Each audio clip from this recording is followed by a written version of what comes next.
안녕하세요, 임준입니다. 자, 오늘은 사회통합 프로그램 종합평가 한 권으로 끝내기 강의를 해보도록 하겠습니다. 자, 지난 시간까지는 한국어에 대해서 공부했고요. 자, 오늘은 한국 문화에 대해서 공부를 시작하도록 하겠습니다. 한국 문화는요, 총 32개, 32개의 꼭지로 구성되어 있는데요. 한 강의에, 그러니까 30분에 8개씩 나눠서 여러분들께 알려드리도록 하겠습니다. 지금 첫 번째 한국 문화 강의를 시작하도록 하겠습니다. 자, 먼저요, 대인관계에 대해서 나와 있는데요. 이 대인관계라는 것은요, 인간관계라고 이야기하기도 합니다. 그러니까 사람과 사람, 인간과 인간이죠. 사람과 사람의 관계에 대해서, 그 사이에 대해서 이야기하는데요. 행복을 결정하는 가장 중요한 요소가 바로 인간관계, 대인관계라고 얘기합니다. 그리고요, 사람들이 가장 많이 걱정하고 가장 많이 고민하는 부분도 바로 인간관계, 대인관계라고 하는데요. 그래서 이 책에서도 첫 번째로 대인관계를 넣었습니다. 자, 여기 봅시다. 대인관계, 인간관계에서 어려운 점은 무엇입니까? 이렇게 세 가지로 나눠봤는데요. 가족을 빼고, 가족은 너무너무 소중하고 너무너무 가까우니까 가족을 빼고 다른 인간관계를 살펴보면 이렇게 크게 세 가지로 나눌 수 있는 것 같아요. 먼저 학창시절, 그러니까 어렸을 때 학교에 다닐 때부터의 친구, 이런 친구들을요, 동창이라고 얘기하죠. 그래서 같이 학교에 다니고 같이 놀았던 그런 사람들을요, 동창이라고 하는데, 친구와 동창을 묶어보겠습니다. 친구와 동창들은 어때요? 어떤 아이들은 사업을 하고요. 또 어떤 친구들은 회사에 다닙니다. 그러면 각자의 생활을 하다 보니까 이제 하고 있는 일들이 너무 달라요. 그래서 나는 이것을 하고 너는 저것을 하고 같이 알고 있는 것, 같이 느낄 수 있는 것들이 줄어들게 됩니다. 자, 그렇게 같이 느끼고 같이 알고 있는 것을 공감대라고 얘기하는데요. 공감대가 없어서 조금씩 이렇게 멀어지는 느낌이 들죠. 그럴 때 인간관계가 힘들어진다라는 느낌이 들 수 있습니다. 자, 공감대가 없으면 사이가 멀어지고요. 연락이 끊길 수도 있는 거죠. 자, 선배와 후배를 볼까요? 선배는 나이가 많은 사람, 후배는 나이가 어린 사람인데요. 나이가 어린 사람이 나이가 많은 사람을 대할 때 좀 부담스러워요, 불편해요, 이런 것들을요, 어렵다라고 표현할 수 있습니다. 나는 저 사람이 어려워요. 그런데요, 저 사람이 느낄 때는 저 사람이 나를 어렵다고 느껴요. 이런 것들을요, 어려워해요 라고 얘기할 수 있겠죠. 자, 선배를 대할 때는 어렵고, 선배는 후배가 나를 어렵다 느끼는 거, 어려워하니까 인간관계가 좀 어려울 수 있는 거죠. 자, 그 다음에 직장 생활에서의 인간관계입니다. 상사, 동료, 부하 직원은 어떨까요? 일할 때 느끼는 많은 어려움들이 있겠죠. 자, 이런 어려움들을 해결하기 위해서는요, 여러분들이 잘 알고 있는 방법을 씁니다. 먼저요, 이야기를 잘 들어주면 됩니다. 이야기를 잘 듣고요. 그리고 그랬구나, 그랬어요, 이렇게 잘 호응해 주면 좋습니다. 이렇게 공감해 주면 좋아요. 공감을 잘 해주고요. 이야기를 잘 들어주는 것, 그리고 예의를 지키고 존중해 주는 것, 이것이 가장 좋은 방법이고요. 여러분도 이미 잘 알고 있는 방법이죠. 자, 다음은 성격에 대해서 알아보도록 하겠습니다. 여러분들은요, 성격에 대한 이야기를 아주 많이 들었을 겁니다. 어떤 성격이 있는지 이런 어휘를 통해서 알아보도록 할 텐데요. 먼저 친구, 사람을 아주 좋아하는 그런 사람이 있고요. 나는 혼자, 1인, 그러니까 혼자가 좋아요, 이렇게 하는 사람들이 있죠. 자, 이렇게 성향이 좀 달라요. 성격이 좀 달라요. 자, 이쪽에 있는 사람을 뭐라고 하냐면 사교적이다, 그리고 외향적이다, 이렇게 얘기를 하죠. 그러면 이쪽에 있는 사람들은 뭐라고 그래요? 내성적이다 또는 내향적이다 라고 얘기를 합니다. 이렇게 친구가 좋아요, 사람 만나는 것이 좋아요, 이런 성격이 있고요. 혼자 있는 것이 좋아요, 나는 조용한 것이 좋아요, 나는 활발한 것이 좋아요, 이런 식으로 성격의 차이를 알 수 있겠죠. 자, 그런 것뿐만 아니라요, 외향적이다, 그 다음에 내성적이다, 내향적이다, 이렇게 반대되는 부분뿐만 아니라 성격이 부드럽고 너그러워서 원만하고 인간관계에서 문제가 없다, 그럴 때 대인관계가 원만하다라는 표현을 쓸 수 있습니다. 자, 여러분들은 소심하다라는 말을 많이 들어봤을 거예요. 아주 작은 일에도 민감하게 반응합니다. 마음에 상처를 받습니다.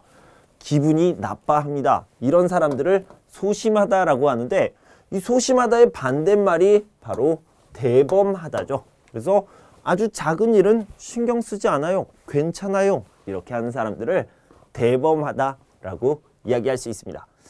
자, 낙천적이다, 낙관적이다 라는 말이 있는데요. 어떤 일을 굉장히 좋게 생각합니다, 긍정적으로 생각합니다, 이렇게 얘기할 수 있고요. 반대말은 비관적이다 라고 얘기할 수 있습니다. 그래서 낙관적, 낙천적이라는 말은요, 여러분들이 잘 알고 있는 긍정적이다로 바꿀 수 있고요. 비관적이다 라는 것은 부정적이다, 이렇게 바꿀 수 있겠습니다. 자, 문제를 같이 보면요. 좋은 지도자는 어떤 특징을 가지고 있어야 됩니까? 어떤 성격이어야 합니까? 일단은요, 책임감이 강한 사람이어야 되죠. 지도자니까요. 그리고요, 거짓말을 하면 안 됩니다. 거짓말을 하지 않는다, 이런 것들은요, 솔직하다라고 얘기할 수 있고요. 그리고 정직하다라고 얘기할 수 있습니다. 그래서 좋은 지도자는 정직하고 책임감이 강한 사람이다 라고 얘기할 수 있겠죠. 자, 그는 활동적이고 어때요? 그래서 인기가 많습니다. 활동적이고요. 그리고 친구를 좋아합니다. 사람 만나는 것을 좋아합니다. 외향적이다 라고 얘기할 수 있고요. 사교적이다, 친구를 좋아한다 라고 얘기할 수 있겠죠. 자, 다음은 지역복지 서비스를 알아보도록 하겠습니다. 나라에서 국민들에게 많은 것들을 해줍니다. 도와줍니다. 이렇게 도와주는 것을 지원이라고 얘기하는데요. 지원은 돕다라고 여러분들이 간단하게 생각하시면 되겠습니다. 그런데 어떤 것을 지원해 줍니까? 어떤 것을 도와줍니까? 자, 여기 보면 의사가 있네요. 의사. 자, 이 의사는 어디에서 일하고 있을까요? 여기 보면요, 보건소에서 일을 하고 있습니다. 나중에 의료 서비스 부분에서 자세히 말씀드리겠지만, 나라에서 운영하는 의료기관, 병을 치료해주는 기관을요, 보건소라고 얘기합니다. 지역마다, 동네마다 있는 이 보건소에서요, 무료로 아니면 아주 적은 돈, 싸게, 저렴하게 치료를 받을 수 있습니다. 자, 어떤 것들이 무료냐면요, 독감 예방, 그러니까 독감에 걸리지 않도록 주사를 놔줄 수 있는데요. 이렇게 주사를 놔주는 것, 예방주사, 예방접종을 할 때 이런 지원이 들어갈 수 있겠죠. 나라의 지원입니다. 자, 그리고 무료 상담을 해줄 수 있는데요.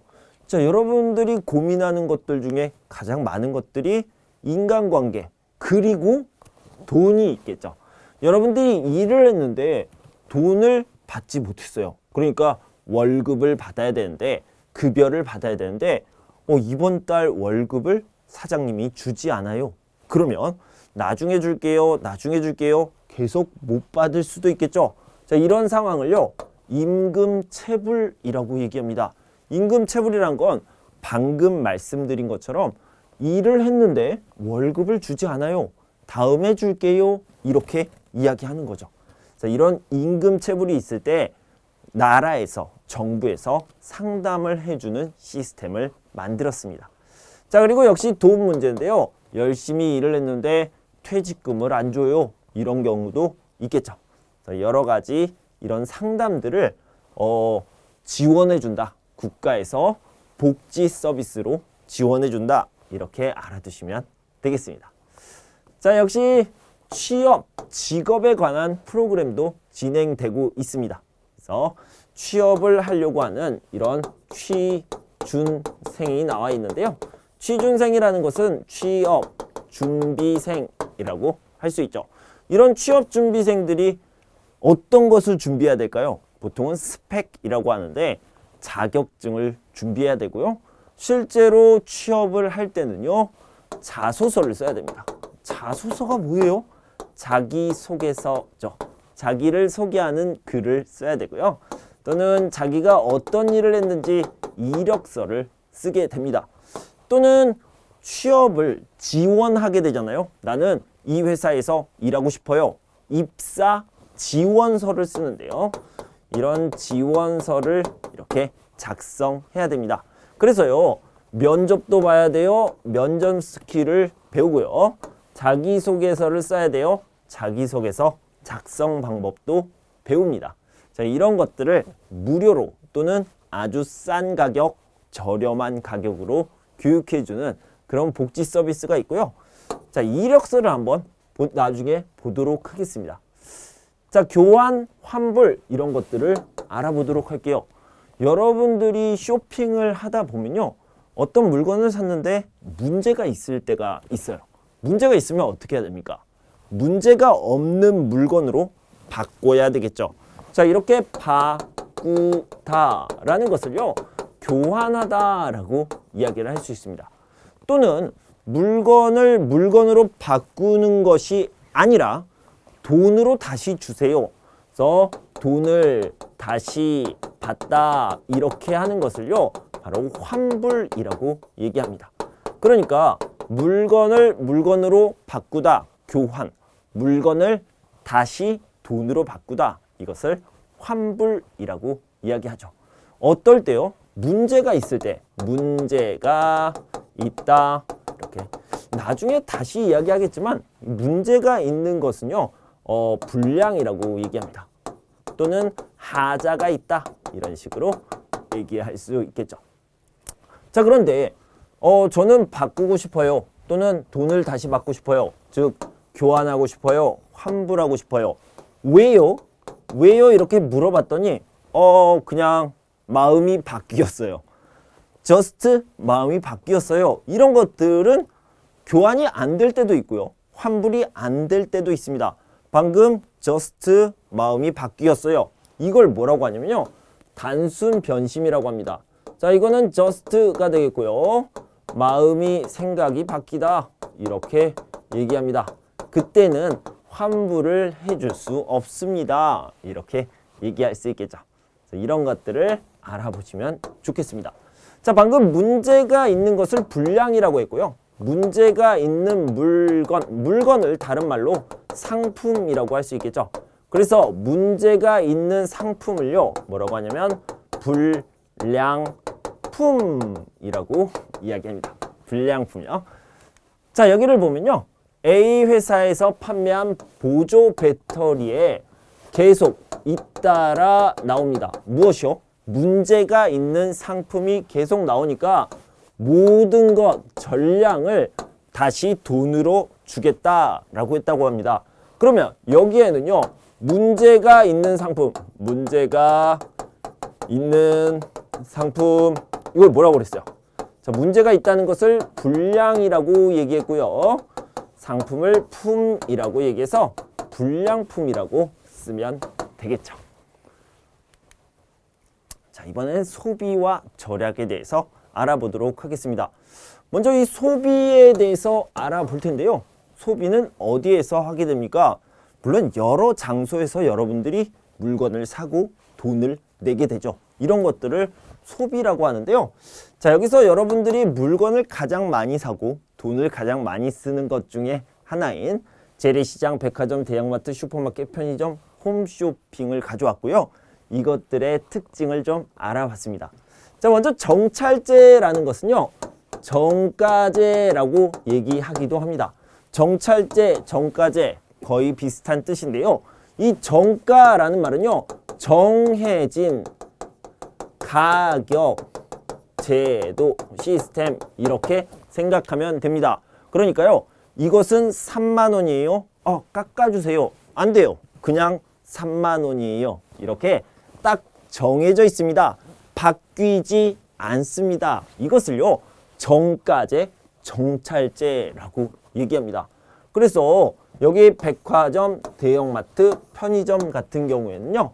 다 정찰제로 운영을 하고 있고요. 깎아주세요 라고 할 수 있는 곳은 어디예요? 바로 재래시장이죠. 그럼 깎아주세요 라고 하는 걸 뭐라고 합니까? 흥정이라고 하죠. 그래서 흥정이 가능하다. 그래서 정찰제가 아니다 라고 얘기할 수 있죠. 자, 시간과 공간의 제약이 있습니까? 여러분들이 알고 있는 그대로입니다. 여기 보면 홈쇼핑 또는 인터넷 쇼핑 이런 데 있잖아요. 인터넷 쇼핑이나 홈쇼핑 같은 경우에는요. 시간의 제약도, 그러니까 1년 365일 24시간 모두 가능하고요. 여러분들이 어디에 있든, 뭐 침대에 있든, 소파에 있든, 직장에 있든 어디서든지 할 수 있습니다. 그래서 언제든, whenever, 어디서든, wherever 이렇게 다 할 수 있는 거, 시간과 공간에 제약이 없다. 이렇게 알아두시면 되겠습니다.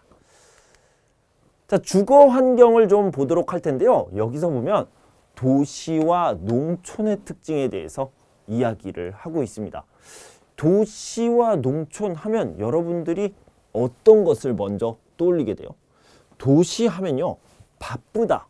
바쁘다라는 느낌, 복잡하다. 이런 느낌이 있죠. 농촌은 어때요? 바쁘지 않다. 즉, 한가하다. 여유 있다. 라는 느낌이고요. 복잡하지 않다. 즉, 한산하다. 이렇게 생각할 수 있겠죠. 자, 그래서요. 나는, 선생님은 도시 하면 많다. 이렇게 생각이 됩니다. 그리고요. 농촌 하면 뭐예요? 적다. 뭔가가 적다라는 느낌이 들어요. 자, 이걸로, 이 느낌으로 한번 설명을 해보도록 하겠습니다. 자, 많다라는 게요. 어떤 게 많아요? 먼저 사람이 많습니다. 사람이 많고 차도 많아요. 차도 많고요. 그래서 집도 많죠. 집도 많다. 이렇게 생각할 수 있겠죠. 또는 직장도 많고요. 회사도 많이 있습니다. 자, 이런 특징들을 가지고 있죠. 자, 사람이 많고 차도 많고 집도 많다 보니까 어떤 것이 많아요? 편의시설도 많이 있습니다. 사람이 많으니까 병원도 필요하고요. 백화점도 필요하고 어떤 학원, 학교도 많이 필요하겠죠. 그래서 편의시설도 많이 있습니다. 그런 곳이 바로 도시다. 이렇게 생각하면 되는데요. 이렇게 편의시설이 많은 것, 문화시설, 의료시설이 많은 것은요. 좋은 점, 장점이 될 수 있겠죠. 그리고요. 차도 많기 때문에 교통이 발달했어요. 그래서 편리해요. 이런 것들이 특징이 될 수 있는데요. 그러면 문제점은 뭘까요? 문제점은 왜 발생해요? 많다. 뭐가 많아요? 사람이 많아요. 차가 많아요. 집이 많아요. 그래서 문제점이 발생할 수 있습니다. 먼저요. 오염이 심각합니다. 그리고 소음도 심각하고요. 그 다음에 복잡하다라는 그런 특징이 있죠. 집도 많이 있지만 사람이 더 많기 때문에 주택 문제도 발생할 수 있다. 여기까지 좀 알아두시면 좋겠고요. 자, 이번에는 농촌으로, 그러니까 시골로 한번 가봅시다. 방금 얘기했던 것처럼요. 농촌, 시골은요. 적다라고 얘기했죠. 뭐가 적어요? 방금 얘기한 것처럼 사람이 적습니다. 사람이 적기 때문에 항상 조용하다라는 느낌이 있고요. 한가하다, 여유 있다 이런 느낌이 있고 또 깨끗하다라는 느낌이 있습니다. 깨끗하다, 자연 환경이 좋다 이런 느낌이 있겠죠. 적기 때문에 차도 적고 사람도 적기 때문에 이렇게 좋은 것들이 있습니다. 그런데요. 적기 때문에 안 좋은 것들도 있습니까? 네. 방금 도시 이야기를 할 때 얘기했던 것처럼요. 편의시설이 적습니다. 그리고 교통시설, 교통 인프라도 굉장히 적은 편이어서요. 교통이 불편하고 의료시설, 문화시설, 편의시설이 부족하다라는 문제가 있습니다. 그리고 사람이 적기 때문에 농사도 지어야 되고요. 또 다른 일도 해야 되는데 일할 사람이 적어요. 자, 이렇게 일할 사람을 일손이라고 얘기합니다.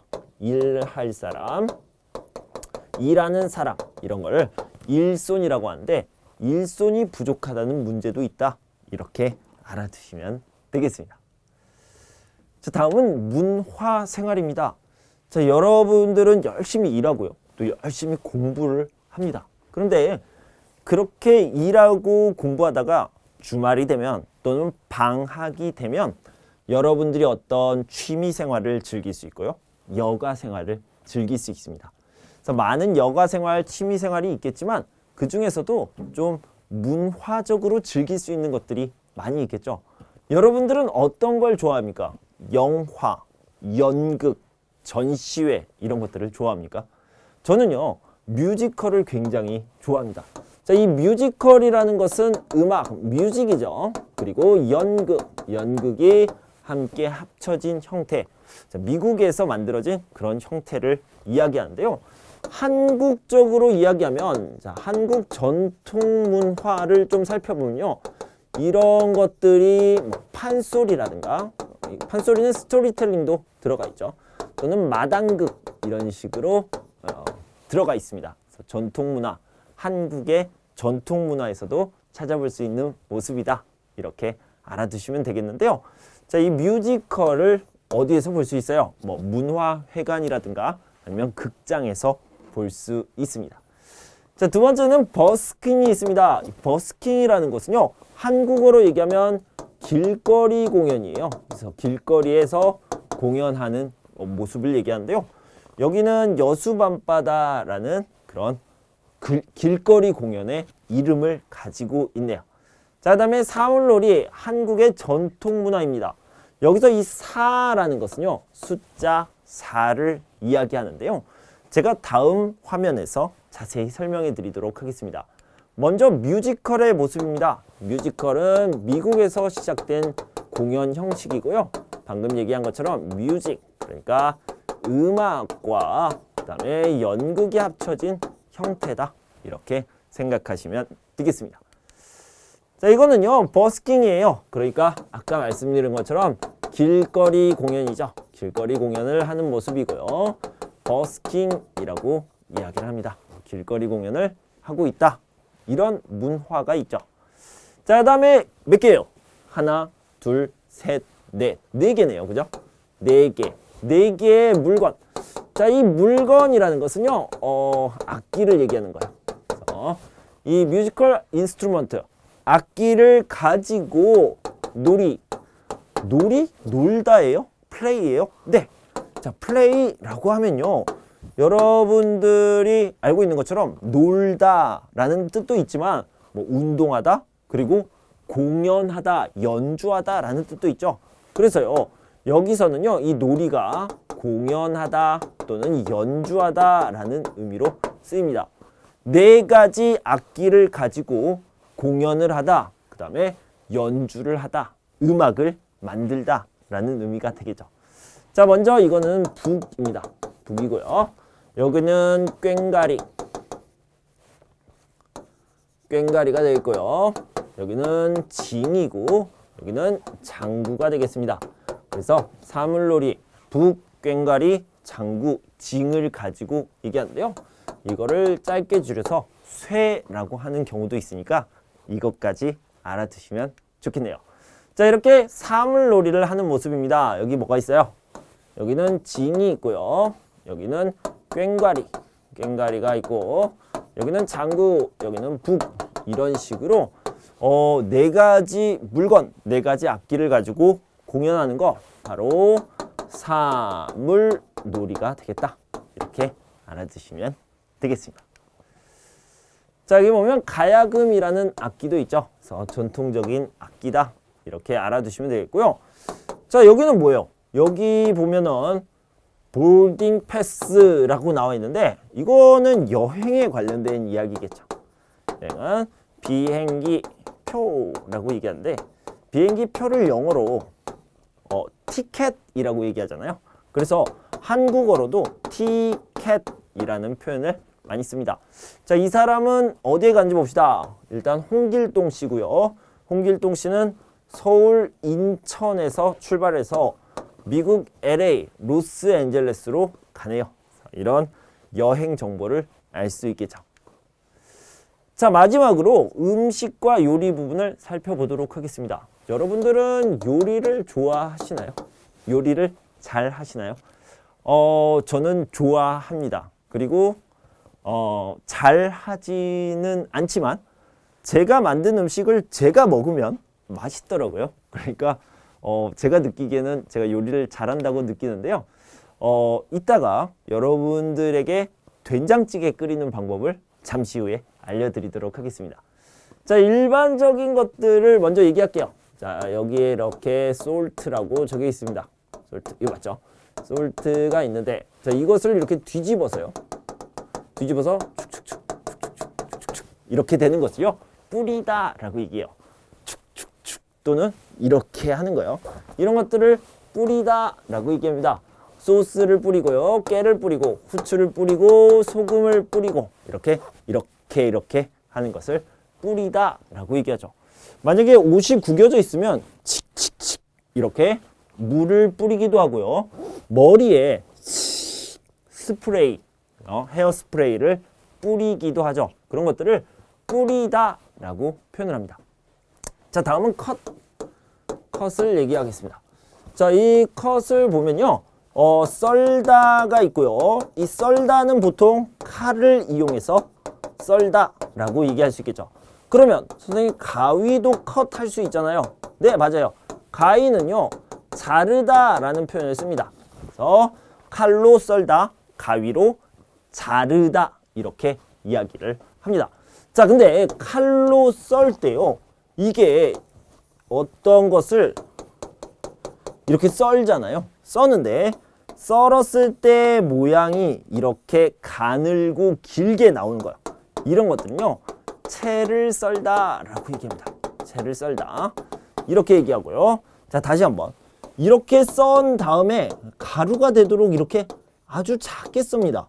작게 써는 것을 다지다라고 이야기를 합니다. 다지다, 이렇게 채를 썰다라고 있고요. 그 다음에 다지다라고 얘기할 수 있습니다. 자, 그 다음에 깍둑썰기를 하다. 여러분들은 깍두기를 아시나요? 그래서 물을 가지고 김치를 담그는데요, 이것을 깍두기라고 하죠. 깍두기. 자, 이 깍두기의 모양으로 써는 것을요, 깍둑썰기를 하다라고 얘기할 수 있죠. 어떤 것을요? 야채를, 채소, 그리고 두부, 이런 것들을 깍둑썰기, 이 모양으로 썰 수 있다, 이렇게 생각할 수 있습니다. 절이다라는 것은요, 어떤 양념이 여기 음식 안에 샥 들어가는 것을 이야기해요. 그래서 절이다. 그 다음에 담다는 넣다라고 생각하면 되고요. 자, 맞추다는 알맞게, 적당히 하다, 맞게 하다, 적당히 하다, 이런 것들을 맞추다라고 얘기할 수 있습니다. 선생님, 너무 더워요. 그러면 에어컨을 틀어서 온도를 낮춰주고요. 선생님, 너무 추워요. 그러면 히터를 틀어서 온도를 높여줍니다. 이렇게 온도를 적당히, 맞게 맞춰주다라고 이야기할 수 있겠죠. 자, 아까 말씀드린 대로 된장찌개 끓이는 법을 알려드리도록 하겠습니다. 재료는 애호박, 버섯, 두부, 양파, 대파, 청양고추, 된장, 다진 마늘, 멸치가 있는데요. 이 청양고추는 매워요. 아주 맵습니다. 그래서 매운 음식이 싫어요. 그러면 이것은 빼주셔도 괜찮습니다. 자, 먼저요, 멸치로 국물을 내는 것이 좋겠습니다. 멸치를 다듬어서 냄비에 넣은 후 물을 4컵 정도 넣고 끓인다라고 하는데, 이 멸치를 다듬는 게 귀찮아요. 그러면요, 여러분들이 마트에 가시면 멸치 다시가 있습니다. 그래서 멸치 다시를 넣고 끓여주시면 되겠습니다. 이게요, 이렇게 베이스, 기본이 되는 거예요. 기본이 되기 때문에 아주 중요합니다. 된장찌개의 맛을 내는데 아주 중요한 과정이다, 이렇게 생각하면 되겠고요. 그 다음에 채소를 다듬어주고 멸치 국물이 우러나면 양파부터 넣어줍니다. 그리고 버섯과 애호박을 넣어준 다음에요. 된장을 풀어주게 됩니다. 그래서 된장 맛이 된장찌개의 맛을 결정하는 거죠. 그리고 파와 고추를 같이 넣어주시고 아까 말씀드린 것처럼 고추를 많이 넣으면 좀 매콤한 맛이 나고요. 고추를 조금만 넣으면 덜 매우니까 참고로 하시면 되겠습니다. 자, 그리고 두부를 마지막에 이렇게 깍둑 썰기, 아까 뭐라고 그랬죠? 이렇게 큐브 모양으로 썰어주는 거 깍둑 썰기라고 하죠. 그리고 보글보글 끓여주면 이런 모습이 나오게 됩니다. 맛있게 먹으면 되겠습니다. 자, 오늘은요 문화 수업 첫 번째 시간이었습니다. 그래서 1번부터 8번까지 8꼭지를 여러분들께 소개해 드렸습니다. 자, 다음 시간에는요 또 그 다음 8개를 소개해 드릴 텐데요. 그때까지 여러분 건강하고 행복하세요. 감사합니다.